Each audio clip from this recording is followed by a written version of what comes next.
How's it going, everybody? Today, I am very, very happy to be joined by Stacey Gotsulias. Let me say, I'm happy right now, but the way the Yankees are playing, this might not go very well for me. So, Stacey, how are you doing today? I'm doing well. Glad I'm it's an off very day. excited. Yes, Yeah. I'm very excited that it's always fun when the A's and Yankees play each other because who doesn't like occasionally beating the Yankees? It's always a good time. Yeah. So, Stacey, where can people find you on social media before we really get going here?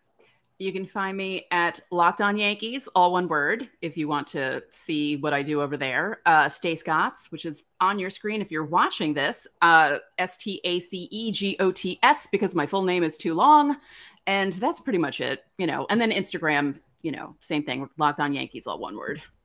Oh, I was going to say, what do you post on Instagram? Because I do not follow. I mean, I follow the Locked On Yankees, but I was like, ooh, interesting. Now, scavenger hunt for people that are listening to this. Go find Stacey on Instagram. I know you're on TikTok, but I did not know about Instagram. Yes, same name on Instagram, SR Gotts.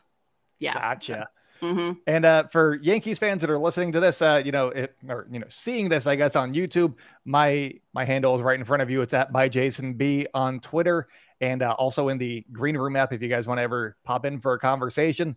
The Locked On A's show is on YouTube now. If you're watching this on YouTube, this is what I look like. I'm also promoting a different podcast with my Unionize the Miners t-shirt from Tipping Pitches. Love those guys. And they made one in A's color, so I appreciate that. And then the show is at Locked On A's on Twitter and Instagram.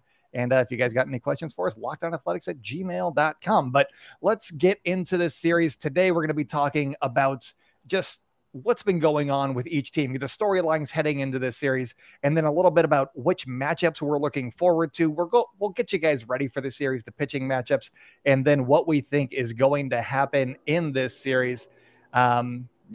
So let's start off with the Yankees, who have won 11 straight games. You guys snapped the Braves 9-game win streak. It was a battle of 9-game win streaks. You snapped Atlanta's, and you guys won the other game too. So you guys come in winning 11 straight coming to Oakland.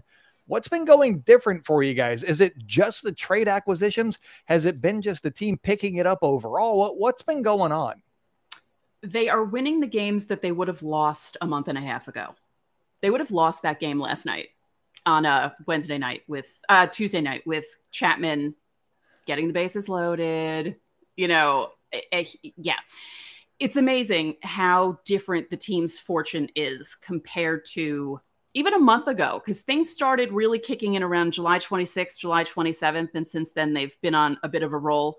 But the first half of the season, that game would have been lost. And the game, I mentioned it on my show, the game against the Red Sox, where Loizaga got the bases loaded in the top of the 7th because it was a doubleheader game. Yankees are up 5-3.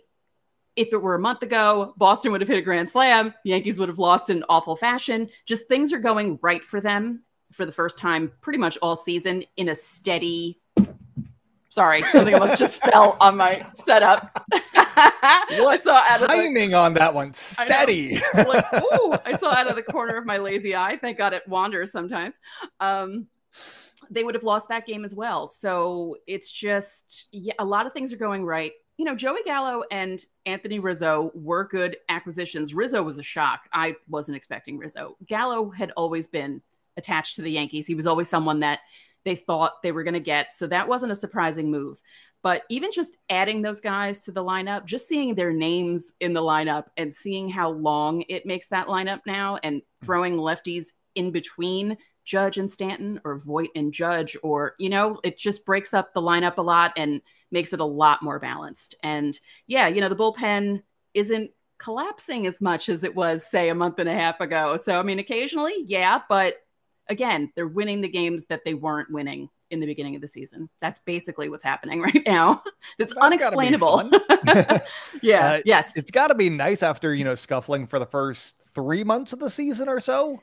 And everybody, finally the Yankees are doomed. And then the Yankees coming back like a phoenix and just making the baseball world just is shouting in joy because the Yankees finally back on top. You love to see it. I do have one. You said that the Yankees were losing games like this a month ago, and I just have to bring up, no, they weren't. The Yankees and A's played in New York, and Sean Murphy hit into a triple play. No, they were not losing these games. They're the luckiest team ever. I hate them so much. Thank you for coming on the show. No, I'm saying, like, I was at the game where Chapman gave up the grand slam to the Angels in the, they got Ohtani out of the game in the first inning. They scored 7 runs in the first inning against Ohtani, and they end up losing that game because Chapman gives up a grand slam in the top of the 9th. They lost. There was another game that they blew against the Mets. And what's even funnier about that happened on the 4th of July. And one of the beat writers who covers the Yankees wrote about the Mets ending the Yankees season on July 5th. And now people are bringing that up now, like, hello. I've said I definitely saw that on making its rounds. Yeah, I said all along on my show, I expected this year to be similar to 2007. The Yankees were going to start off awful. They were going to be bad until at least the All-Star break, and then it was going to kick in. And they were going to start playing well. Took a little longer than I expected, but this is what I expected from this team. So when people were burying them in June and July, I was just sitting there like, we'll see what happens in August. We'll see. And here I am. It's August 25th as we're recording this. It'll be on the air August 26th. And I'm patting my back in case you're listening. I was right. Now, September could go wrong for them, but their schedule is pretty soft. There's a stretch there where they play Baltimore, Cleveland, and Texas right in the middle of September. Hey, Texas, they got some filthy arms like Mike Foltynewicz, who is a Cy Young contender as far as the A's are concerned. Oh, right. But they're a decent team. They're not good, but they're good against the A's, right. And that's all that matters. Right. Like, you have guys who are like 2-12 on the year, but for some reason they play against good teams well, and you're like, why is this happening? Here's the theory that I've come up with sometimes guys just have a team's number, but I think for Mike Foltynewicz in particular, he does give up the home run ball, but the A's only hit solo home runs. That has been something that's been really plaguing them for the last month and a half, it feels like. And so, yeah, he'll give up 2 or 3 home runs, but he's only giving up 2 or 3 runs. So then he's still really stupid good. So watch out for Mike Foltynewicz. Anyway, so yeah, that's what I got. I don't know much else about the Yankees. Who's doing good right now? Who should we be worried about? Giancarlo Stanton. Dang it. Yeah, he's really there. I don't remember the date range, but he's hitting 320. I think he's hitting 320 in August. Okay. And people were complaining because he wasn't hitting enough home runs. And then he hit a home run in each game in Atlanta, plus an RBI double. And, one of the home runs was like barely a swing, and he still hit it to the restaurant in right field in Atlanta. Didn't he have like the hardest hit ball ever in that ballpark too? And I know that it's a brand new ballpark, but yes, he has like the hardest hit ball in like 15 parks or something. Yeah, it was Notto.co. Yeah, it was 109 miles an hour, 119.2. Oh, I was like 109. That's it? Okay. Yeah, 119.2. Yeah, that's really good. We have our big boy outfield now because they're playing him in the outfield, which I did joke on my show in the beginning of the season that if you saw Stanton playing the outfield, that meant something really bad had happened. But it's gotten to the point now where it's better that he plays the outfield, because then that means Luke Voit and Anthony Rizzo can switch off at DH or first base. He's not hurting himself out in the outfield, and he looks fine playing the outfield. And, you got him in right, Judge in center, and Gallo in left. It's 6'6", 6'7", and 6'5". Like, we're trying to come up with a funny name for the, we were calling them the big boy outfield for a while, but Yankee fans are trying to come up with a clever name for the three of them. So if you're listening to this, Yankee fans, try and come up with a funny name for those three because we need one. But it's just, every time I see the lineup, I'm like, all right, the Yankees have Joey Gallo and Anthony Rizzo. Oh, yeah. You lucky jerks. The A's, they got Starling Marte, and he has been everything that we could hope for, but everybody else stopped playing baseball. So you'll see Starling Marte get on first and steal second base. That just happens every day. Get used to it. But whether or not he's going to score, that's another topic of conversation. Matt Olson's cooled off a little bit, but his stats for the season are still pretty solid. Chapman goes up and down from week to week, so maybe he'll run into one. I don't know. Mark Canha's been doing okay. He's hitting 235, which isn't a great batting average, but he is getting on base at like a 368 clip, so he's been pretty good in that regard. I mean, they just need to come up with these hits in big situations. And like over the weekend, Saturday, Sunday, and then on Monday against the Mariners, Saturday, Sunday were against the Giants. They gave up just soul-crushing home runs late. The bullpen blew all three of those games. And then Wednesday last week, they were playing the White Sox, and they were 1 for 12 technically with runners in scoring position. But the one hit was it moved the runner from first to third, or from second to third. Nobody scored on that play. So basically 0 for 11 with runners in scoring position. If they get one hit and it scores 2 runs, that's 4 wins for the A's right there. And they're actually just a game back of Houston as opposed to where they are right now. So that's how things have been going for the A's. And I think what they really need is some protein in their diets. Stacey, do you have any ideas on how they could get some extra protein in their diets? I actually do. They should start eating Built Bars. Now, did you all know that Built Bar has so many delicious flavors that there's something for everyone? And when you talk to a Built Bar fan, I am one. They are passionate about their favorites. I am passionate about mint brownie. I love it so much. But the other flavors, in case you don't know, coconut, cherry barcia, raspberry, double chocolate, salted caramel, strawberry, orange, cookies and cream, German chocolate. German chocolate's good too. If you haven't tried all the flavors, you can get a mixed box where you get 2 of each of the 9 flavors. I recommend doing that. Just eat them, figure out what you like, and then just keep ordering them. They're high in protein, low in calories, low in sugar, and they're good for you. Go to built.com and use our promo code LOCKED15 and you'll get 15% off your order. Again, mint brownie is my favorite. Jason, what's your favorite? Cherry barcia. It's amazing. Of the core flavors, they bring in those seasonal ones, and those ones are always delicious as well. But if I know that if I want a bar that's going to be there, cherry barcia is the one that I go to. Nice. Again, use the promo code LOCKED15 for 15% off at built.com. And welcome back to the special Locked On A's, Locked On Yankees crossover. We got Stacey Gotsulias over here. This is mostly for the audio people, I guess, because they're going to hear another ad. But you guys don't, because you're on YouTube. Boom! So real quick, I'm just going to go over the pitching matchups for this series. And you tell me which one you're most excited about, which one feels like a good win for you, or which one you're just excited about as being a good game. So Thursday, we got James Caprillion, former Yankee farmhand.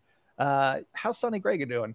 Anyway, Yeah. You got Caprillion going against Tyone. Is it Tyone? Tyone. Yep, Okay. Tyone. I've heard it pronounced all the different ways. And so Right. that should be an interesting one. James Caprillion loves pitching in big games. This feels like a big game, so hopefully he does good. Then you got Manaea going against Gerrit Cole, minus the sticky stuff on Friday. That should be interesting. Maybe I got some stats on both these guys. It's going to be, we'll see. And then we got Frankie Montas against Nestor Cortez. Is that okay? And then we got Paul Blackburn and Jordan Montgomery. Are they scoring runs for Jordan Montgomery yet, or no? Is he still just not getting any run support? No, they did. Yeah, they did yesterday. Oh, good. Yeah. Good. Yes, he picked up Nice the to win. hear. Yeah. Congratulations to Jordan Montgomery for the Yankees and their vaunted offensive big boys finally scoring him some runs. So of those matchups, which one stands out to you? Which game are you looking forward to the most? I would say the Cole Manaea one. Yeah. I would say that. Well, is it because you think that Gerrit Cole is just going to dominate and it's the easiest to win, or what do you see in there? No, I think I've seen Manaea pitch in person. I watched him pitch against J-Happ on September 1st of 2019, and both of them pitched well, and it was the bullpens that gave up the runs in that game. And I mean, although actually the Tyone Caprillion one is actually a good one too, because Tyone, he's not the ace, but he's been the Yankees' best pitcher for the past month and a half. He fell back a little bit his last couple of starts, but not to where he was in the beginning of the season. He's still looking better than he was in the beginning of the season. You know, he did have one outing where he was cruising and he gave up 3 runs in an inning and he kind of flipped out because he hadn't done that in a while. And he'd been looking a lot better. And so that could be a good matchup too. You guys are going to see Nestor Cortez. He barely throws 90 miles an hour. His ball barely he's really spins, good, but he gets people out. And it's just like, how is this happening? It's like some sort of like weird voodoo magic sort of stuff. And Jordan Montgomery, you know, his start the other night against, or last night against Atlanta wasn't particularly strong, wasn't bad. He walked 4 guys. He had a little bit of a control issue, but still picked up the win thanks to the offense. You know, I feel like he had Tommy John last year heading into, so he pitched a couple of times in 2020, but I feel like this is his comeback season and he's still working his way back. Okay. So they all have the potential to be good games here, but yeah, the Cole Manaea one is, I think that's the marquee matchup. It's going to be interesting because Sean Manaea, for the most part this season, has been absolutely fantastic. He was like a very nice 1-2 to go with Chris Bassett. Chris Bassett obviously not pitching in this series after he got hit in the head on Tuesday of last week in Chicago. So that stinks. You would hope to see Chris Bassett in this series if he was healthy, but Manaea had been that solid number 2. I think he actually had more WAR on Fangraphs than Chris Bassett did. So I know that his stats weren't quite as good, but he was producing the wins above replacement, and take with that what you will. But this current month right now, Sean Manaea in August, 9.97 ERA. He has not been good. He's completed 5 innings once in 4 starts. Maybe it's velocity. Maybe he's not getting his pitches in enough. But he pitched okay in his last start. He gave up like 2 runs in 4 2/3. He'd been okay, but they're not getting the length, which is the other part of that. So if he's effective, great, but they're also going to need a little bit of length out of him. And the big boy offense, we'll see what happens there. And Gerrit Cole is not going to really afford him too many breaks. So hopefully we get a high scoring game or a low scoring. It's either 3-2 or 9-7. That's what I'm hoping for in this one. Nothing in between really spells, good news for the A's. But that Saturday matchup with Frankie Montas and Nestor Cortez, that's going to be interesting because Nestor Cortez has been fantastic. I've seen Yankees Twitter get very excited calling him the ace of the staff, kind of in jest, but he's like been the savior of the Yankees rotation. And Frankie Montas right now, he is pitching like an absolute ace. Over the last 2 months, he has not had a blow-up start. I think he's allowed 3 runs or less in each of those 8 starts, and he's been really, really good. I think his last blow-up start was in June, and that's a weird thing to say. His last blow-up start, because they're common, but, he's not, Gerrit Cole or some of these other guys. I think he gave up 7 runs against the Rangers. That's all that I remember, but he's been a really, really dominant pitcher, and he's done it against 2 really good teams. Against the Giants on Sunday, he went 7 innings, didn't give up anything. He was fantastic. And then against the Astros going into the All-Star break, when the A's needed a win in that series, he shut them down too. And so hopefully he can do it against the Yankees. We will see. And he's just been balling out. Everything worked for him in his last start. And it was very, very exciting. And that gets me excited. The other thing that I'm really excited for is the retribution that Sean Murphy will unleash upon Aroldis Chapman. Even just a double play is progress. I will take whatever he does. I mean, that just shows you that how long Aroldis Chapman has been struggling, because he was lucky to get that triple play. Poor Sean Murphy. That was just, but the fact that the Yankees had turned that many triple plays within a short amount of time, and they haven't had any really since, so it's kind of funny. But you were talking about, who was it that you said gave up a bunch of runs? in a start. Frankie Montas gave. Yes. Sean Manaea has given up a bunch this month, but Frankie Montas in June. Right, because Cole, before he went on the COVID list, his last start against Tampa, 5 1/3, he gave up 7 runs on 6 hits with 2 balls. I do that all the time. 2 balls, 2 walks. There we go. 10 strikeouts. Is that not the strangest pitching line you've ever heard of? 5 1/3, 7 earned runs, but still struck out 10. Well, and he also, since he's come back in his 2 starts, he's gone 11 2/3, given up 1 run. Take with that what you will, but it has come against the Angels, who are the A's favorite opponent this season. Love facing the Angels. Lots of easy wins right there. And then also the Minnesota Twins, who are definitely cursed. They did something to anger the Yankees, and I feel really, really bad for them. It's really not the best competition. But it's still strange, the whole Twins thing. I mean, we're coming up on 20 years of this, and it's not just they were beating good Twins teams. They were beating good Twins teams in the playoffs like a number of times, like the Morneau twins, the Mauer twins, the Johan Santana twins. It wasn't like... Okay, to be fair, the A's beat the Johan Santana twins. That's the only time they've been to the ALCS in the last 2 decades. So yeah, are they... I was talking to Nash Walker, our Locked On Twins host, and I was like, hey, I want to do a crossover debating whether or not the Twins have actually been good the last 20 years, because the Central is misleading.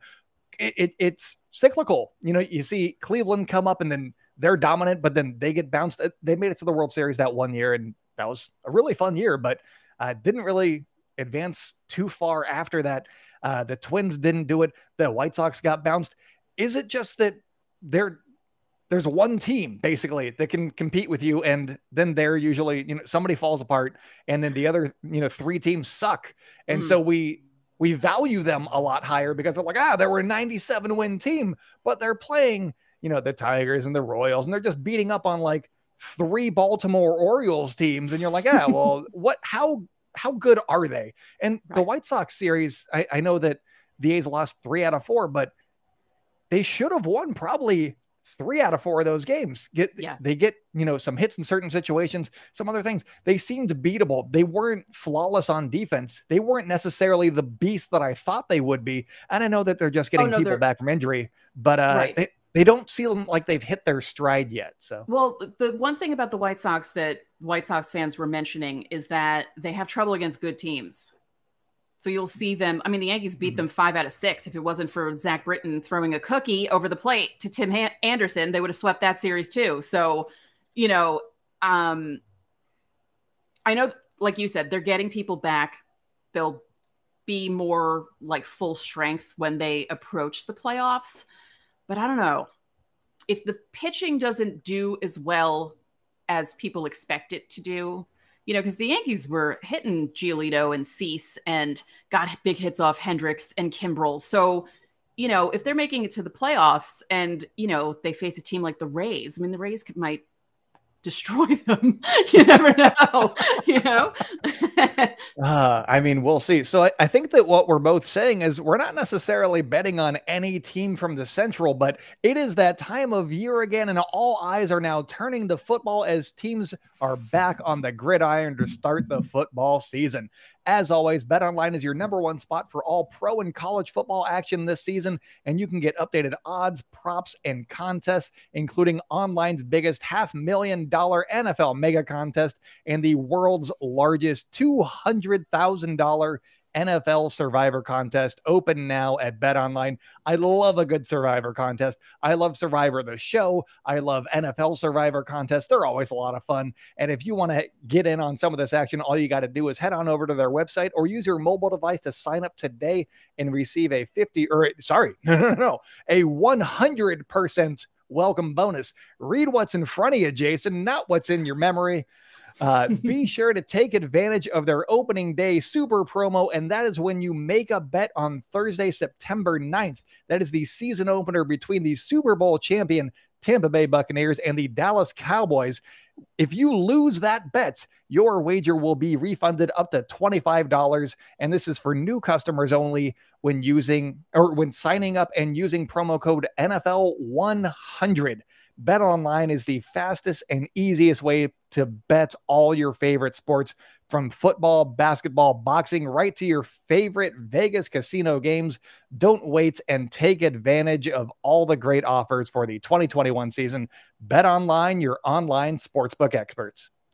And this episode is also brought to you by Rock Auto. With the ever-increasing numbers of makes and models, it's now impossible for your local auto parts store to stock all of the parts that you need. Why endure often pointless or seemingly intimidating questioning and wait while the person behind the counter orders the parts on their computer, choosing the only brand that their warehouse happens to carry? You all have computers with access to rockauto.com at home and in your pocket. And who doesn't love saving some money? With rockauto.com, you can save 30, 50, or even 100% on the same parts from those chain stores or car dealerships. And rockauto.com is a family business. If you like family businesses, they're the place for you right there. And they serve do-it-yourselfers online, and they've been doing it for over 20 years. And their prices are always reliably low for every customer. So go to rockauto.com right now and see all the parts available for your car or truck. Right, locked on in there. How did you hear about us box? And let them know that we sent you.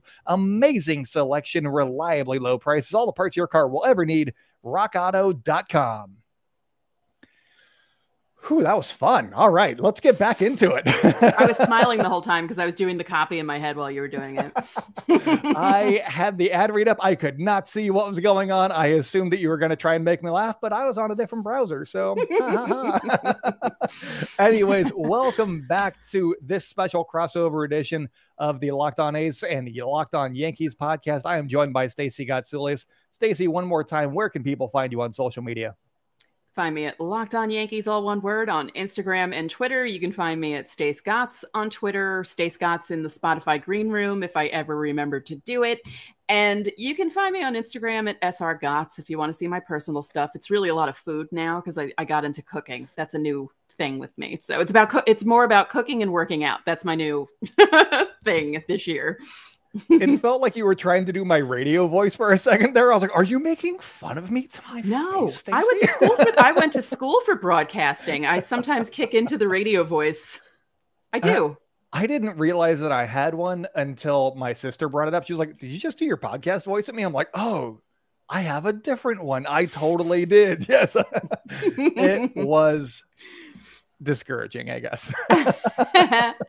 All right. So where do you think the Yankees stand heading into this series? Obviously, they've won 11 straight, but are you a little bit worried that, maybe they've been playing a little bit too well and the A's are an okay team and they're kind of due for some wins? Where are you assessing this series right now? Yeah, I'm slightly worried just because usually when you have a series like this where someone's coming in on a big role and someone's not coming in on a big role, I don't know. I don't know. But I mean, I didn't expect them to win 11 in a row either. So, going into Atlanta, I was slightly worried because that was, as you said earlier in the show, two teams with 9-game winning streaks. First time it happened since 1901. It was a whole big deal. And you're thinking, okay, Atlanta's pretty good. They overtook the Mets and the Phillies, and not that was that hard. No offense. And they were on a roll. And like I said, it's gotten to the point now where we're so used to the Yankees winning, it's going to be disappointing if they lose at all this weekend, Yeah. I expect it to happen. I don't see them coming out of Oakland on a 15-game winning streak. That's not going to happen, but I don't know. I really don't know what to expect from this series. I kind of was worried about the off day, but then they also had an off day Sunday because the game against Minnesota got rained out, and they were kind of on a roll then, and they just kept rolling against Atlanta. So who knows? And Gio Urshela is on his way back. He's going to be activated tomorrow. So, the lineup's going to change a little bit, but the guys who were playing for him in his place or playing for Gleyber Torres too. Andrew Velasquez is playing for Torres, and they put Rudy Odor at third. He's been okay. How is he still in the majors? Well, hey, he hit a home run last night. He hit the restaurant in Atlanta. So, he'll run into one like once every 2 weeks. And it's like, whoa, wow, that's right. He can hit home runs. Yeah, he's really like their mascot, you know, like the other guys will hit home runs. He's the first one out of the dugout to congratulate them. And, you know, he's so happy to be with it's kind of cute to watch. And I could say that because I'm probably old enough to be his mother, but yeah, he's just funny. Cause like I said, he'll run into one like once every 2 weeks and you're just like, oh, right. Yeah. He can hit a home run every once in a while. Nice. Well, that's always fun. The A's, I think A's fans right now on Twitter we're about to get swept by the Yankees. The season's over, blah, blah, blah. And I'm like, no, I know it's very nihilistic over here right now, especially the way that the A's have been losing and just not being able to come through in these situations. And there's part of you that's like, okay, all they got to do is get this one hit a game and they get like 3 or 4 of these opportunities. Just do it once. And all of a sudden you're a force to be reckoned with. But at the same time, they haven't done it for the last, what are we like 4 months in? 4.5 months in, they haven't done it yet. So why are we still expecting it? So there's 2 schools of thought on that one. And I think from my standpoint, if the A's split, it doesn't really help them. It doesn't really hurt them, but it does give them more time. So just don't get swept or lose 3 out of 4. So I'm hoping for a split. And then if they win 3 or 4, I'll be through the moon and I will be yelling a whole bunch on our Monday episode. It's going to be so much fun. So yeah, that I think that's where I'm standing right now is just win a couple. I'll be fine with that. Just win a couple. Well, I just don't want the Yankees to lose Thursday because it's my birthday. I don't want my birthday to be a bummer. But historically, and this even goes back to before I was born, I actually looked up August 26th in Yankees history. And for some reason, they don't do well on that day. I don't know why. The A's on my birthday, the A's are always very good if they play, and or like something like amazing happens, or like the season turns around. I'm like, yeah, because they're a second half team. That's just what they do. They suck for the first 2 months, and then like, hey, it's Jason's birthday. We should probably start playing better. I'm like, okay, cool. Actually, it's kind of funny. I was on another show, and I said, you know, the A's will probably do their A's thing where they win like 16 in a row in August, and they'll, you know, make everyone believe that, oh, wait, maybe the A's are going to do something this year, or maybe they're going to make it to an ALCS, or maybe this is going to happen. That hasn't happened yet, guys. Is it going to happen in September, maybe? Oh, but wait. The Yankees did it. So now who's patting themselves on the back? Is it for real now? Oh, how the tables have turned. Well, no, but you know what I mean, because you're an A's fan and you know how things work with the A's, like that when they win 20. What was it? How many games in a row? Yeah. Yeah. You know, and the stinking Cleveland Guardians, they had to go and win 23. And so now that's not even a claim to fame. I'm like, whatever. Was that 2017? The Guardians, when they did that? Was that so? Right. Okay. Yes? Right. That was the year where they didn't even make it to the World Series, right? Right. They beat the Yankees in the first 2 games of the division series. And the second game was an absolute S-show managing job by Joe Girardi. You know, they were up big, lose, you know, the grand slam happens. He didn't challenge something. It was just a mess. And everyone was expecting the Yankees to lose. And then the Yankees win the 2 games at Yankee Stadium, the 1 game by 1-0, the Greg Bird home run off Andrew Miller, of all people. And then game 5. And all I was thinking to myself was, this is awesome. They took it to 5 games. I don't even care if they lose tonight. This is just great. No one's expecting anything. Didi Gregorius hits a home run. I'm like, okay. His next at bat hits another home run. And I'm like, okay, what is happening here? And I get, okay, people are going to think I'm nuts when I say this, but I get a psychic feeling when the Yankees are about to blow a game. My heartbeat speeds up and I get palpitations. It happens all the time. Got it when Mo blew the game in Arizona. Yeah. So I didn't get that feeling that whole game. And I thought to myself, are they going to win this game? Are you kidding me? And yeah, they actually did. So that was the year that the Indians, people were expecting them to do a lot better than they did. And no one was expecting the Yankees to make it to the 7th game of the ALCS. And that's the thing about the playoffs. You make it to the playoffs, you have as good a chance as anyone making it into the World Series, because you're basically, unless you're the Twins. Right. Unless you're the Twins playing the Yankees, you don't have a chance.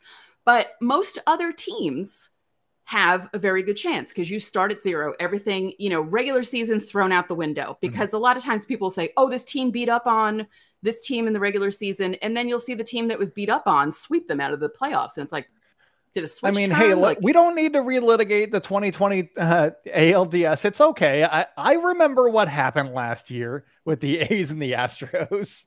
Oh, I don't even remember that was a sweep. Oh, no, it's fine. I forgot about that. The A's completely took it to them in the regular season, and then it was not pretty in the But you see it happen a lot, fun. You know? Yes. Like, yes. Especially when there's actually 2017, the Indians beat up on the Yankees in the regular season. I was at a doubleheader that they swept, and I was like, great, this is wonderful. And then when I saw that they were matched up against the Indians, I'm like, just try to win one game, just one. And then when they dropped the first two, I thought, all right, well, whatever. It's fine. You made the playoffs. That's nice. You didn't make the playoffs last year. You made it this year. Great. Good job. So, yeah, again, you never know. I mean, the A's, if they make it in as the second wild card, because no one's going to beat the Astros. Maybe. Well, we'll see if they can keep it within just a few games. I don't know. They got 6 more left. I don't know. Maybe they just get absolutely hot. I mean, I don't think that they will, but that is what I am telling myself right now because I want to be happy, and it's not happening. I know, because the Astros are getting guys back, and people are going to be healthy, and God, they're so annoying. Could someone just sweep them out of the playoffs in the first round, please? Just someone out there. Fun. Can anyone hear me? Just do it. Ugh, I'm so annoyed. Okay. So one last question, and that is, you say that you get these feelings, your vitals start to spike when the Yankees are going to lose. Can you link your vitals to the internet somehow so we can all get a sense of whether or not the Yankees are going to be losing that game or not? That'd be very. Do you have an Apple Watch? I'm telling you, see that if we're linked? It's like. It's like I get heart palpitations, and sometimes I'm not even watching a game and my heart will speed up and I'm like, oh God, Chapman's about to blow it, isn't he? And then I check because there are some nights I need off. I'm telling you right now, I don't watch every single game because there are some nights where my brain is like, I can't. So I keep track on my computer and and Twitter. I mean, geez, you can follow anything on Twitter. And my heart will start really beating fast out of nowhere. And it also happens if they're going to blow a lead, but not necessarily lose. Sometimes I'll get that feeling and be like, oh God, someone's tying this game on the other team. And it happens. And then I calm down and I think, oh, wait, no, the Yankees will win this in extra innings. It's fine. Okay, good. Yeah. That's what I thought on Monday. Lou Trevino came in, 1-run lead, gave up the tying home run to Ty France of all people. I made this joke in my own podcast, but for your own listeners, it's a good thing that his name's now Walk-Off France because it was a tie. I love making bad jokes. Anyways, so then he gave up a single and a double. There was runners on second and third, nobody out. He struck out the next two, got the third batter up with 2 strikes. It felt like he was going to get out of it. And I was like, okay, they're going to win it either in the bottom of the ninth or in extras. We got this. And then he gave up another hit and then they lost by 2. It sucked. And I just don't, he's been really good. So it's hard to be mad at Lou Trevino because without him. And if he had been what he's been the last couple of years, the A's are not where they are right now. So it's hard to be mad at Lou Trevino. I'm more mad at ownership right now for not spending any money because dang it, they have the players just spend a little bit of money. If they would have gotten Trevor Story in the offseason, I know he costs a little bit more, but it would have been nice. Or, just somebody, just a little bit of upgrades. So I'm mad at John Fisher. He stinks. You're wonderful. Where can people find you on social media one last time? You can find me on Twitter at Stacey Gotsulias or Locked On Yankees. You can find us on Instagram at Locked On Yankees. And, if you want to follow me personally and laugh at my boring life, you can follow me on Instagram at srgots. I'm picturing your Instagram being like Garfield, lasagna again. Oh, and it's cats. And it's full of cats too, because maybe that's what it is. Because I have tons of cats. So yeah. All right. And if you guys want to follow me on social media, it's Locked On A's on Twitter and Instagram. I'm at ByJasonB on Twitter and in the Locker Room app. If you guys have any A's questions for me, send those to lockedonathletics@gmail.com. But Stacey, thank you so much for joining us. And also, this will be on your channel. So I guess we joined each other. But yeah, this is always fun. And we figured out the graphics. It was a whole ordeal before we hit record. Our bosses are going to be so happy with us. All righty, Stacey, take it easy. You too.